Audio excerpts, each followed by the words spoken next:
Hulk अपनी माँ, बहन और पत्नी के साथ एक ही छोटे से घर में रहता था। घर में नई नई बहू आई थी, शांत, संस्कारी और हर किसी का मान रखने वाली।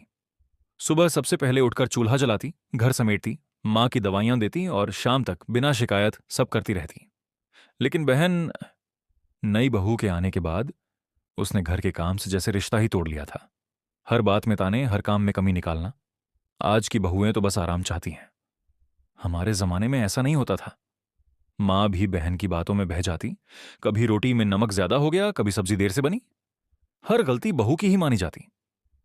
हल्क सब देखता था, कमरे के एक कोने में बैठा, चुपचाप। उसके भीतर तूफान था, पर जुबान पर ताला। माँ थी, सम्मान रोकता था। बहन थी, रिश्ता बांधता था। और पत्नी, वो हर रोज टूटती थी पर मुस्कुराकर चाय पकड़ाती थी। एक दिन बहू बीमार पड़ी, फिर भी रसोई में खड़ी थी। हाथ कांप रहे थे, आंखों में आंसू। तभी थाली उसके हाथ से गिर गई। माँ ने डांटना चाहा, लेकिन इस बार हल्क खड़ा हो गया। पहली बार उसकी आवाज भारी थी, पर साफ थी। बस माँ, अब नहीं। जो रोज सह रहा है वो भी इंसान है। ये घर सबका है, सिर्फ बहू का नहीं। घर में सन्नाटा छा गया।